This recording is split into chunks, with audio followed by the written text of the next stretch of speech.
सबसे बड़ा सवाल तो यही होगा कि हम इसे घंटे में नापें या अच्छी नींद के हिसाब से नापें। और आपसे ये गुरु मंत्र लेंगे हम आखिरी में कि कैसे आप कम सो के भी बेहतर, क्योंकि जो सोने से मिलता है अगर आपको प्राप्त करना है वो घंटों में ना मिलके अगर आप किसी और तरीके से प्राप्त कर लें तो कितना बढ़िया होगा। लेकिन वो थोड़ा बचा के रखते हैं ताकि दर्शक के कार्यक्रम हमारे देखे, हमारे साथ रहे। डॉक्टर पूरन, मुझे बताइए, अब जैसे मिकी साहब कह रहे हैं कि हम ये योग करें, प्राणायाम करें, ध्यान करें, अब ये ठीक है हम करेंगे और इससे हमें इंप्रूवमेंट मिलेगी, लेकिन अगेन वही सवाल मैं पूछना चाहूंगा कि पहले तो ये सब लोग नहीं करते थे, लेकिन तब तो किसी की स्लीपिंग डिसऑर्डर की हम बातें नहीं सुना करते थे। हाल फिलहाल में क्या सिर्फ लाइफस्टाइल ही है जो इसका रीजन है, या फिर आप कह लीजिए कि जो थोड़ा एनवायरमेंटल चेंज है, पॉल्यूशन है और दूसरी तमाम चीजें जो आपके मेरे हाथ में नहीं है उन्हें चेंज करना। मैं अपना लाइफस्टाइल तो चेंज कर सकता हूं लेकिन एनवायरमेंट रातों रात नहीं बदल पाऊंगा, वो भी इस पर इंपैक्ट डाल रहा है। तो पहले इम्पोर्टेंट चीज ये है कि ये स्लीप मेडिसिन वो काफी एडवांस ब्रांच ऑफ मेडिसिन है। पहले के टाइम में समझो सबसे बड़ा मिथ इंडिया में ये है कि स्नोरिंग करना, खराटे लेना मतलब कोई अच्छा सो रहा है। कोई अगर आपको बता दे कि मैं कोई भी टाइम पे दिन में कभी भी कितना भी घंटा सो सकता हूँ तो वो अच्छा है। तो ये बेसिकली मिथ है। तो पहले के टाइम में ये सब चीजें पता नहीं थी। काफी पहली चीज स्लीप मेडिसिन करके एक स्पेशलिटी जो डेवलप हुई है वो रिसेंटली लास्ट के 10 साल में काफी एडवांस हुई है। इसकी वजह से भी हमें काफी स्लीप डिसऑर्डर्स का पता चला है। तो आप ये कह रहे हैं डॉक्टर साहब कि पहले भी स्लीपिंग डिसऑर्डर्स होते थे लेकिन हमें उनके बारे में जानकारी नहीं होती थी? नहीं होती थी, सही। क्योंकि काफी रिसेंट स्टडीज भी आई है। समझो ग्रोथ हार्मोन सिक्रीशन है तो वो जब हमारी सबसे डीप स्लीप मतलब स्टेज 3 स्लीप रहती है वहां पे सिक्रीशन होता है। तो वही ग्रोथ हार्मोन सिक्रीशन से वेट लॉस होता है और मसल बिल्डअप होते हैं। वो anti ageing sort of growth hormone काम करता है, जिसको आंख के नीचे डार्क सर्कल्स आते हैं, जिसको जल्दी व्रिंकल्स होते हैं, वो भी एक ग्रोथ हार्मोन डेफिशिएंसी की वजह से होता है। तो ये मल्टीपल चीज है। समझो हाइपरटेंशन है तो पहले hypertension, sleep, diabetes, sleep, stroke, heart attack और स्लीप, ये सब का किसी को रिलेशन भी मेडिकली भी इतना अवेयरनेस नहीं था। अभी रिसेंटली जो 10 साल में काफी एडवांस होने की वजह से हमें पता चला है। जो काफी बार बोलते हैं कि नींद में किसी को हार्ट अटैक आ गया और डेथ हो गई तो हम ऐसा लेबल करते हैं कि it is a peaceful death, but उसका मोस्ट कॉमन कारण रहता है ऑब्स्ट्रक्टिव स्लीप एपनिया, जिसका कारण पेशेंट को पता नहीं रहता है, घर में किसी को पता नहीं रहता, और पेशेंट एक्सपायर भी होने के बावजूद वो फाइनली ऐसे ही लेबल हो जाते हैं कि हार्ट अटैक रात को आया और पेशेंट एक्सपायर हो गए। तो ये अवेयरनेस की एक जरूरत है, जिससे पहले भी ये प्रॉब्लम तो होते ही थी पर अभी उस प्रोसेस भी हो रही है। तो डॉक्टर पांडे, जैसे डॉक्टर साहब ने तो काफ़ी डिटेल में बताया कि एग्जैक्टली अभी हम कितना आगे बढ़ गए स्लीपिंग साइंस के अंदर और सारी चीज़ें, लेकिन दूसरी तरफ आई थिंक पिछले 10-20 साल या 25 सालों में ये फैक्टर जिसे हम लाइफस्टाइल फैक्टर कह रहे हैं, जिसे हम एनवायरमेंटल फैक्टर कह रहे हैं, चाहे वो आपकी हवा है जिसमें आप सांस ले रहे हैं, चाहे आप जो पानी पी रहे हैं या जो खाना खा रहे हैं, उसमें जो शुद्धता के लेवल है वो घट गए हैं,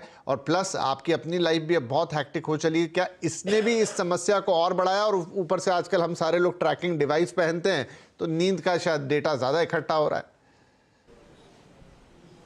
जी जी जी, डॉक्टर पूरन ने बहुत अच्छे से ये चीज़ बताई। देखिए, जो स्लीप डिसऑर्डर है ना, वो तकरीबन हम मोटे तौर पे 5 या 6 चीज़ों में डिवाइड करते हैं। एक तो सिंपल इंसोम्निया है कि आपको नींद नहीं आ रही है, उसके फैक्टर स्ट्रेस हो सकता है, उसका फैक्टर आपका स्लीप हाइजीन प्रॉपर नहीं होना, जो हम जनरल बातें करते हैं कि आप बहुत ज़्यादा रात को टीवी देख रहे हैं, आप लैपटॉप पे काम कर रहे हैं, आपकी थोड़ा लेट नाइट वर्किंग की आदत है, स्टडी की बच्चों में आदत है, ये एक इंसोम्निया है जो 30 to 50% जो नींद की डेफिशिएंसी है इंसोम्निया से है। दूसरी डिजीज हम कहते हैं स्लीप डिसऑर्डर ब्रीदिंग। रात को खराटे लेने की, जैसे डॉक्टर साहब ने बताया, उसमें obstructive sleep apnoea, central sleep apnoea, जिसमें जब आप सो रहे हैं इसके पीछे डेफिनेटली खान पान, ओबेसिटी का बहुत बड़ा रोल है। यदि आप ओबीज हैं और आप रात को स्नोर कर रहे हैं, रात को आपकी नींद खुल जाती है, वो भले यूरिन के लिए जाना पड़ता है, प्यास की वजह से जाना पड़ता है, आप डायबिटिक, हाइपरटेंसिव हैं और डे टाइम में आपको स्लीपीनेस रहती है, तो वो एक कैटेगरी है जिसको हम स्लीप डिसऑर्डर ब्रीदिंग करते हैं। तीसरी एक जेनेटिक डिजीज होती है जिसको नार्कोलेप्सी कहते हैं। ये जेनेटिक डिसऑर्डर है, इसमें आदमी दिन भर सोता रहेगा और बहुत रेयर है, नॉर्मली जनरल पब्लिक में बहुत कम देखा जाता है। चौथी जो टाइप है वो एक रेस्टलेस लेग सिंड्रोम कहते हैं। ये भी डिजीज है जिसमें आदमी अनइंटेंशनली पैर हिलाता रहता है, रात को सोते समय भी, जगह में भी, उससे उसकी नींद डिस्टर्बेंस होती है। और जो लेटेस्ट आजकल डिजीज आ रही हैं वो सर्केडियन रिदम डिसऑर्डर कहते हैं, जो हम अभी बात कर रहे हैं कि जिस तरह का वर्क एनवायरनमेंट है, शिफ्ट ड्यूटीज हैं लोगों की, आप रात को काम कर रहे हैं और डे टाइम में आप सो रहे हैं, तो इससे आपका सर्केडियन रिदम खराब हो जाता है। क्योंकि जो बायोलॉजिकल क्लॉक है वो कहती है कि उजाला होने पे आप जगिए और अंधेरे होने पे आप सोइए, वो आपका कॉन्ट्रास्ट हो जाता है।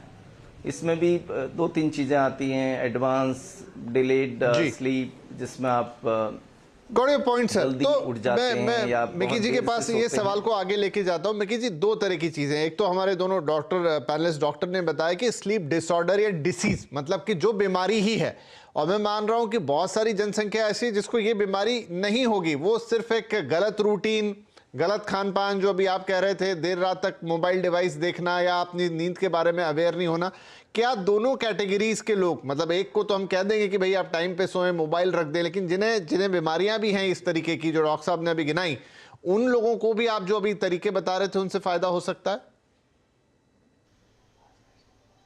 देखिए, दुरुस्ती करने के लिए यही तरीके हैं। ध्यान और प्राणायाम से हमारे जो सर्केडियन रिदम्स है, बॉडी क्लॉक्स है, वो दुरुस्त हो जाते हैं। और ज्यादा करके अगर हम रात को जल्दी सोना पसंद करते हैं और जल्दी स्विच ऑफ करने की आदत डालते हैं, तो हमारी सेरोटोनिन सिक्रीशन, जिससे हमें आराम मिलता है, आनंद मिलता है और बॉडी डीप स्लंबर में जाती है रेस्ट और रिकवरी के लिए, उसका उत्पादन ज्यादा होगा। और पिछले 70 साल के इतिहास में, 70 इयर्स की हिस्ट्री में हमारी सर्केडियन रिदम ज्यादा बिगड़ गई है, क्योंकि टेक्नोलॉजी, रेडियो, टेलीविजन, मोबाइल्स और ये सारे जो गैजेट्स हैं जिससे हम म्यूजिक सुनते हैं, मूवीज देखते हैं, शोज देखते हैं, ये सारे गैजेट्स हमें बाहर की तरफ खींचती है और हमारा आंतरिक संतुलन बिगाड़ देती है जी। तो दुरुस्ती अगर हम करें वंस अगेन प्राणायाम की, जिससे हमारे सर्केडियन रिदम दुरुस्त हो जाए, और उसके साथ साथ फिर जो रिक्वायरमेंट 8 घंटे की है वो शायद 6 घंटे में, 5 घंटे में भी पूरी हो सकती है। अगर आप शवासन, ध्यान, चांटिंग और प्राणायाम और व्यायाम अच्छी तरह से करें तो 6 घंटे में रिक्वायरमेंट पूरी हो सकती है। मॉडर्न जमाने में हम डिनर लेट खाते हैं। जितना डिनर लेट खाते हैं उसकी वजह से हमारा जो पाचन तंत्र है वो बिगड़ा हुआ है। बिगड़े हुए पाचन तंत्र के साथ हमारी नींद भी बिल्कुल बिगड़ जाती है। अगर हम सूर्यास्त के साथ खाना खा लेते हैं या बिफोर सनसेट खा लेते हैं तो हमको 4 से 5 घंटे मिलते हैं जब तक हम सो जाएं। उसके साथ हमारी पाचन शक्ति और पाचन क्रिया पूरी होती है। जब पाचन क्रिया पूरी हो जाती है और उसमें भी अगर हम सात्विक भोजन रात को खाएं तो दिमागी तनाव, भावक तनाव और अंदर रसायन के तनाव कम हो जाते हैं और हमें शांति की नींद की उपलब्धि हो सकती तो है। भोजन भी तो ये मतलब सारी चीजें बहुत इंपॉर्टेंट है। ठीक है सर, मुझे एक छोटा सा ब्रेक लेना है। ब्रेक के बाद अब हम आपसे, क्योंकि आपने एक मोटे तौर पे तो बता दिया कि आप ध्यान कर लीजिए, प्राणायाम कर लीजिए, भोजन आपने डिटेल में समझा दिया, लेकिन वो ध्यान प्राणायाम कितना हो, क्या विधि हो, वो थोड़ा हम आपसे पिन पॉइंटेडली जानेंगे। और ब्रेक के बाद हम डॉक्टर साहब से भी पूछेंगे कि आप कैसे पहचानें कि एग्जैक्टली आपकी नींद की जो डिफिशियंसी है वो कोई एक डिजीज है या आपका जनरल सिर्फ रूटीन बिगड़ा हुआ, और कब आपको उनसे जाके मिलना है ना, डॉक्टर से मिलना है, क्योंकि नींद बड़ी इंपॉर्टेंट है। आप समझ चुके हैं कि वो खराब होने से क्या क्या तकलीफें हो सकती हैं। एक छोटा ब्रेक के बाद ये दोनों महत्वपूर्ण पहलू।